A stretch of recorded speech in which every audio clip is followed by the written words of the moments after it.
Happy Independence Day to all of you in Happy advance. Thank you. I'm here to tell a story. The story is about Nadeem, an 80-year-old man. He was lying on a mat in his small hut, all alone. At the age of 80, loneliness came naturally to him because his beloved better half, his wife, Aisha, left her 20 years ago to meet her maker. She left behind a son Rahim, a daughter-in-law Reshma, and a small little kid, their grandchild Munna. Rahim did not want to pursue the career that his father had. Even Munna used to feel bored because he had no one to play with. After all, who would like to play in a graveyard? Yeah. Nadeem was a grave digger, and his small hut was next to the graveyard. The same graveyard where he had built the bed of his wife Aisha. He never called it a grave. It was always a bed.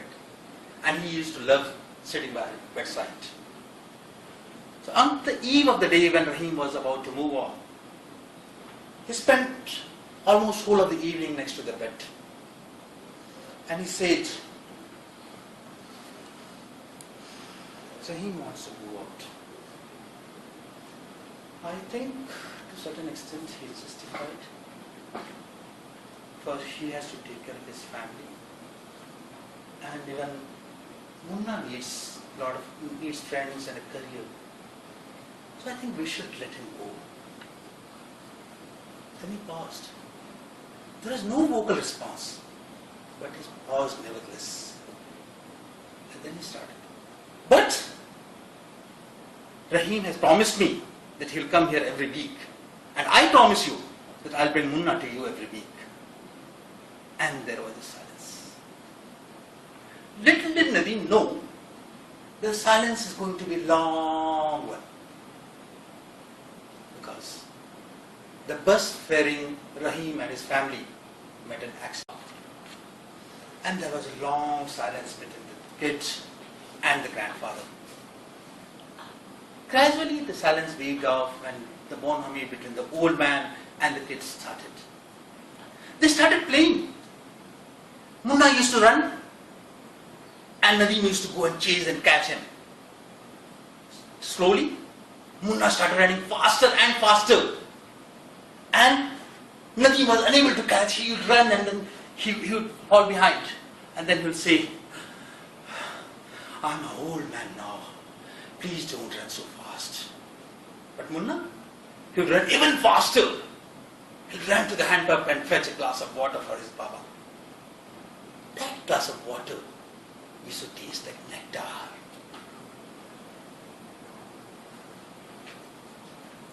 How many of you who are parents would agree when I say the children grow very fast?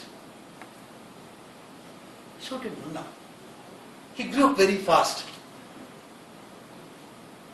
Faster than the timer's watch that she maintains. She grew fast. And then there was a time when Munna had to go out to study. He did not want to. He said, I don't want to go out. I won't leave you alone. Even Nadeem didn't want to, but he had to. He said, but beta, you have to go. But why? I'm happy here. But you need to study. You need to build a career. Your father did not want to become a grave digger. I don't want you to be a grave digger. I want you to study and become a big man. I should feel proud of you. Fine, if I go, you are coming along. I'm not going alone. No, sir. I cannot. But why? Why no for everything that I say? It's because your grandmother is lying here, and I promised her I won't leave her bedside. And Munna left. Tonight, Nadeem was lying on the mat. to a certain extent in his reverie. The subtle thoughts came into his mind. Rahim came in, Munna came in, and so did Asha. And then the thought came in. One day, even I am going to die. And then that started a chain of thoughts. If I die, who is going to build a grave for me? Munna is not here. The person who has been digging grave and doing rituals for all of this will die without a grave. Will I reach Jannat? Probably no one will even notice till someone else dies and someone comes to asking me to dig a grave. And he was busy in the thoughts. At the time, there was a knock. Knock, knock. She was infuriated when she opened the door. There was a person standing there, drenched in rain. He said, "What do you want?" A very grim face. He said, "A grave." For whom?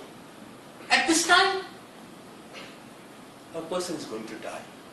A person is going to die. And he knows in advance. Is he a gangster? He doesn't look like. Then there was a lightning and his face looks familiar. He has seen the face, but where? Don't know. He never looked at the faces of people who come with the dead people because all the faces are grim and with tears. But so he asked, who and when? Before dawn. Gosh, there's no time. So he wanted to ask a number of other questions, but he started to think he didn't have patience, he didn't have courage to ask any questions. He went to the place where he wanted to dig grave. That place was next to Aisha, the bed of Aisha. Nadeem did not want to dig a grave next to Aisha. That place was his own. But then he didn't have courage to ask questions, so he started digging.